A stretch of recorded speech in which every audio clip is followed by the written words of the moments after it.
Demissões em massa no Corinthians. Vídeo de hoje do canal do Nicola te conta sobre o primeiro dia depois da saída de Augusto Melo. Preciso te atualizar também sobre mais um prejuízo financeiro do São Paulo. Tem novidade no Flamengo, renovação para lá de importante encaminhada. Quero contar também sobre o Cruzeiro e a busca por um ponta velocista. Já Ederson, jogador convocado por Carlo Ancelotti para a seleção, aparece na mira de três gigantes do futebol europeu. Quero contar também que a FIFA condenou o Vasco em ação gigante. Para completar, tem demissão no Santos, as últimas no mercado, bastidores, finanças e muito mais.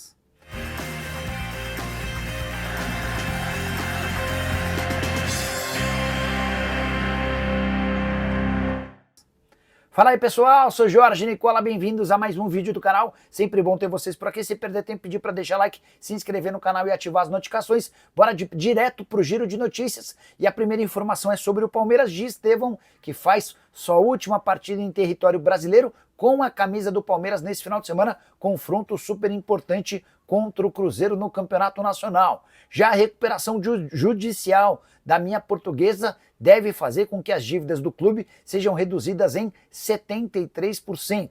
Quando a Lusa se torna uma SAF e é comprada pelo Grupo Revi e também pelo Ottawa, a dívida da portuguesa era de 550 milhões, mas a expectativa é de que esse acordo ou esse valor caia para 150 milhões com a recuperação judicial.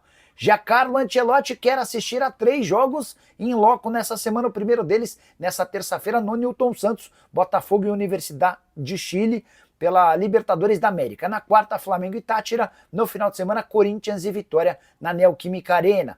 Preciso contar também que o Barcelona anunciou a renovação de contrato de Lamine Yamal. A grande joia do clube catalão tem contrato agora até 2031. Já Luizito Soares e Lionel Messi acabam de criar um clube. Esse time vai se chamar Deportivo LSM, iniciais dos dois jogadores, e disputará a 4ª divisão do futebol uruguaio.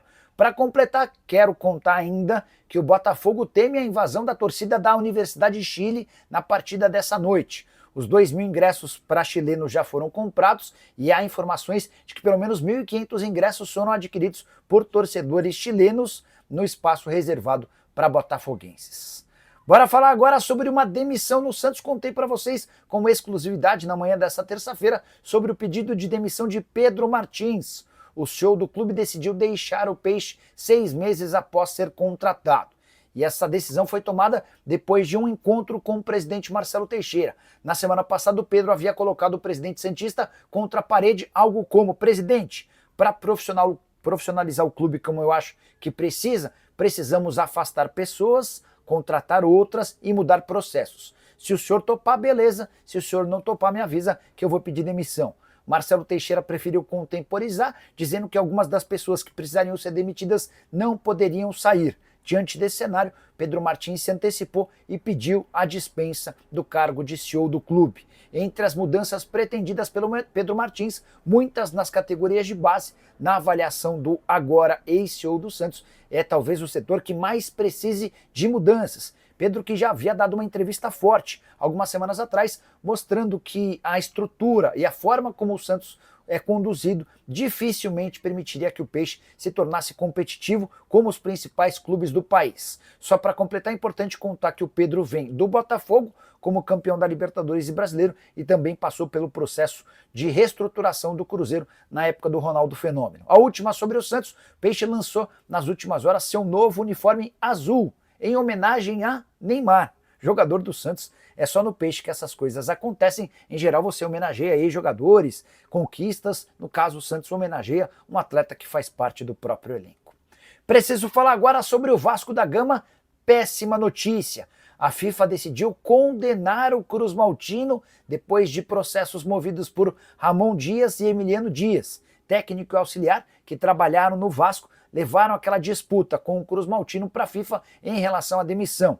A dupla afirma que foi demitida, o Vasco afirma que a verdade é que eles pediram demissão e o Vasco só fez o comunicado através das redes sociais. No fim das contas, a FIFA optou por fazer ou entender que a palavra do técnico e do auxiliar eram as palavras mais verdadeiras e a consequência, uma dívida de 30 milhões de reais.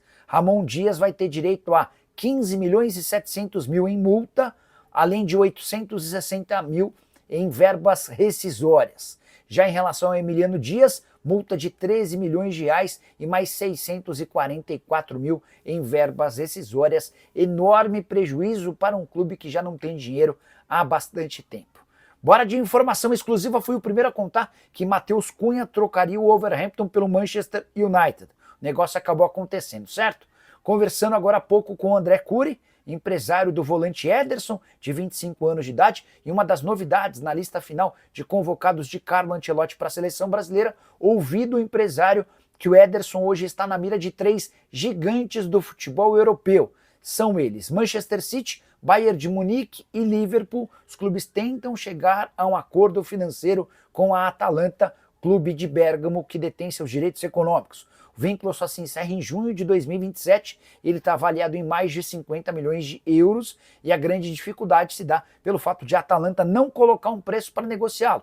Ela aguarda por propostas para eventualmente fazer contrapropostas. Temporada do Ederson 2024-2025 de 49 jogos, sempre como titular, 5 gols e mais uma assistência. Quero te atualizar agora sobre a busca do Cruzeiro por um ponta. Prioridade da Raposa para os reforços que devem chegar na metade do ano. O Cruzeiro entende, a partir de um pedido de Léo Jardim, que precisa de jogadores de velocidade e drible, uma das carências do atual elenco. Por isso, são 2 nomes em pauta. 2 negociações que já nem são tão novas. Marino Inestrosa, atacante colombiano de 22 anos de idade, e Matheus Gonçalves, esse bem mais conhecido do público brasileiro por ser atacante do Flamengo. O grande problema é financeiro nos 2 casos. O Atlético Nacional pede 5 milhões de euros apenas pela sua parte, 50% dos direitos econômicos.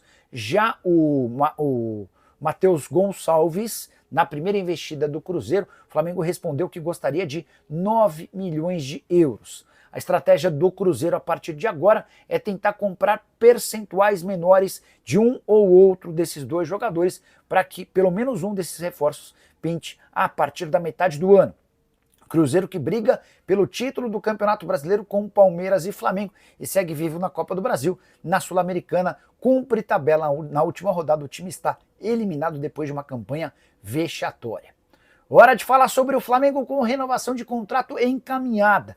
E a julgar pelas palavras recentes de Felipe Luiz, dá para dizer que trata-se de uma notícia super importante. É que o Flamengo acerta os últimos detalhes para anunciar a extensão do vínculo do lateral direito Varela, que já é importante no atual time e vai ganhar ainda mais destaque com a transferência iminente de Wesley para o futebol europeu. O Flamengo aguarda por propostas entre 35 e 40 milhões de euros pelo Wesley. Diante da saída iminente do titular e da dificuldade do Flamengo em buscar um jogador à altura, um dos nomes foi o do Dodô, que está completamente descartado, jogador da Fiorentina. A tendência é que Felipe Luiz invista na condição de Varela como titular absoluto. Varela desperta ótimas impressões no treinador rubro-negro. Até por isso o Flamengo vai priorizar investimento maior em outras posições, como por exemplo no meia atacante. Importante contar que o Varela, jogador da seleção uruguaia, chegou a viver momentos de dificuldade. Na virada do ano ele inclusive imaginou que deixaria o Flamengo. Até que o Felipe Luiz e o José Boto o procuraram para dizer que ele seria peça importante na atual temporada. Hoje o Flamengo coloca o Varela como prioridade também na lista de renovações, à frente, por exemplo, de Arrascaeta, Rossi e até do Pedro, atletas que vão ter seus vínculos renovados e discutidos pelo menos nos próximos dias. Só para completar em relação ao Flamengo, nessa terça-feira, Jorginho, futuro reforço rubro-negro, anunciou ou divulgou um vídeo se despedindo do Arsenal, com quem tinha contrato até o meio do ano. Hora de falar sobre o São Paulo e mais um prejuízo.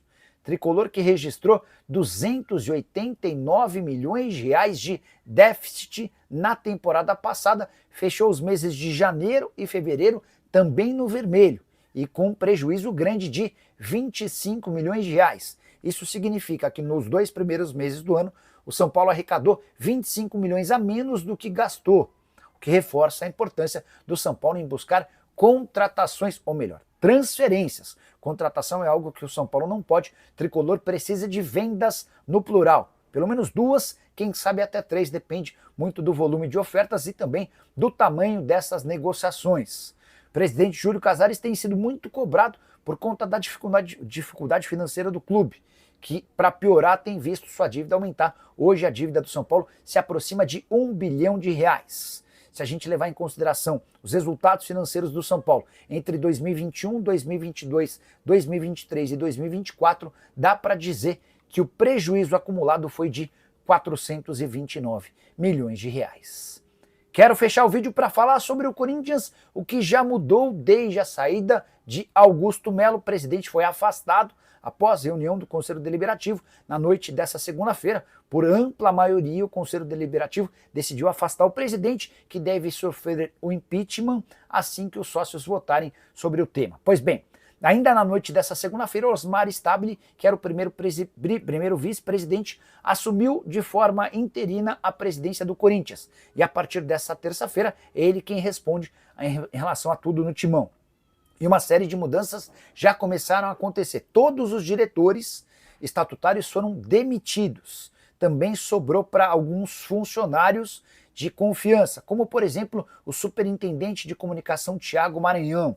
Outros também estão sendo desligados ao longo do dia, os nomes devem ser revelados nas próximas horas. A ideia é acabar com quaisquer pessoas da confiança do Augusto Melo. A estimativa e expectativa é de que o Augusto nunca mais volte a dirigir ou ocupar cargo nenhum dentro do clube. Por conta disso, todas as pessoas próximas a ele devem ser desligadas. A questão é que o Augusto contratou mais de 100 pessoas para os mais diversos cargos desde que se tornou presidente em janeiro do ano passado. Até por isso esse processo de demissão em massa vai demorar mais alguns dias. O Osmar Stabile, novo presidente, convocou uma entrevista e demonstrou serenidade, admitindo enorme dificuldade financeira. Ele contou que não há dinheiro para absolutamente nada. Dá uma olhada nessa frase. Se precisarmos pagar alguma coisa hoje, não tem dinheiro. Fui lá no caixa e perguntei onde é que está o dinheiro e a resposta foi: não tem. Então, uma das primeiras missões em meio às demissões é buscar receitas, até porque o Corinthians tem uma série de contas para pagar. O Stabile ainda afirmou que cogita, estuda a volta de Vinícius Manfredi, que atuou como superintendente de marketing na temporada passada e fez bons serviços prestados, colocando mais de 220 milhões de reais no caixa do clube com o departamento de marketing. E você, que pensa sobre essas primeiras mexidas e mudanças no Corinthians pós Augusto Melo, já usa o espaço para comentar e para deixar sua opinião. Não esquece de deixar like, de se inscrever no canal. A gente se encontra assim que surgir notícia. Tchau!